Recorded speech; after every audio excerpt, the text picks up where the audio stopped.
New at 5, we are hearing from a woman who is currently sitting inside the Campbell County Detention Center as an ICE detainee. Donna Brown Hughes says this all stems from a couple of bad checks written more than a decade ago. In an interview you'll only see right here, she spoke on the phone with Alexis Martin about what the past couple of months have been like since she was taken by ICE.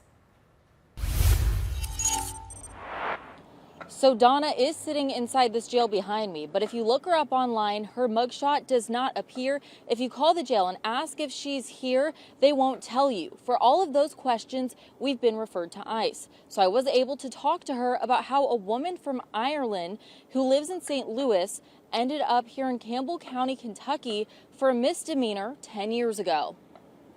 An inmate at the Campbell County Jail, Kentucky, carried by Combined Public Communications. Your call has been accepted. I'm here for a reason, and it'll play out the way that it's intended to play out, whether I understand it or I don't. A grandmother, a giving soul, and a green card holder. These are some of the ways Jim Brown describes his wife, Donna Hughes Brown, as she sits hundreds of miles away from him in the Campbell County Detention Center as an ICE detainee. And she's in there in the worst situation possible, still helping people. That's the kind of person my wife is. The Browns lived on a farm near St. Louis in Missouri until Donna was detained by ICE in July, as they returned from a visit to Ireland for a family member's funeral. The couple tells me they were in the Chicago airport when she was told she needed to sign papers. She was then taken to a local detention center for 5 days before being transferred to Campbell County. As she sits behind bars, she spoke with me over the phone. It has been absolutely horrible.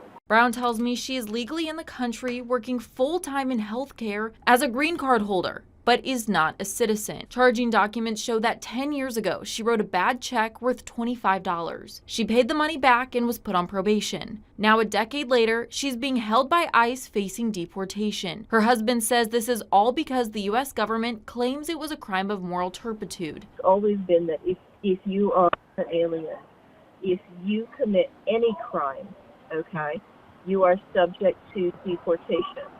It has been that way forever and ever and ever. Nobody has enforced it up until this point. According to the Immigrant Legal Resource Center, moral turpitude is a depraved or immoral act or a violation of the basic duties owed to a fellow man. I sent this statement to our sister station in St. Louis about Donna, which reads in part, quote, Hughes Brown was referred to secondary inspection due to her prior criminal history, which includes 2 convictions for fraud involving the passing of bad checks, one in 2012 and another in 2015. Following the inspection, she was arrested and subsequently transferred to ICE custody, where she was placed in removal proceedings. We were not able to find any documents about a second bad check. Jim says he believes there may have been 2 checks, but the combined total was under $60. Jim, a veteran, says Donna is not the person that the description of moral turpitude leads you to believe. He's heartbroken the country he fought for could do this to someone who cares so much for others. We did 2 truckloads of supplies to Hurricane Helene. We have helped with the tornadoes in St. Louis. We do volunteer work all the time.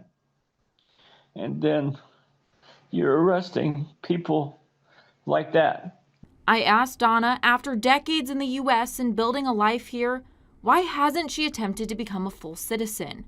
The short answer, she felt like she would have to give up a part of herself. They require you to denounce any other nation.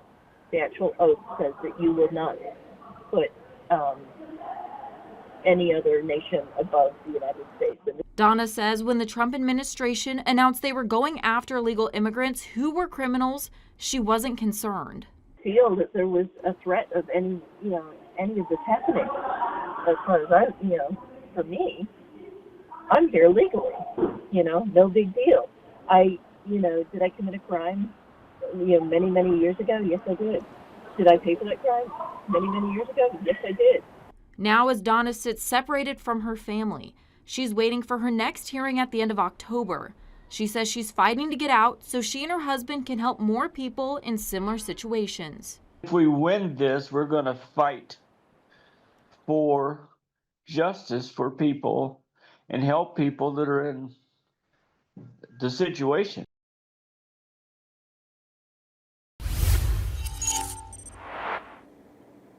Donna and her husband both expressed concerns about the conditions here in the Campbell County Jail. So I reached out to the jailer today, and he says that he has heard some of these complaints and they have been investigated by the state and all were proved to be unfounded. So today we did request all of those documents looking into the complaints and what was found by the state, and we are waiting to hear back on that, and we'll of course update you as we get that information. Reporting in Campbell County with photojournalist Damaris Evans, I'm Alexis Martin, Fox 19 Now. Alexis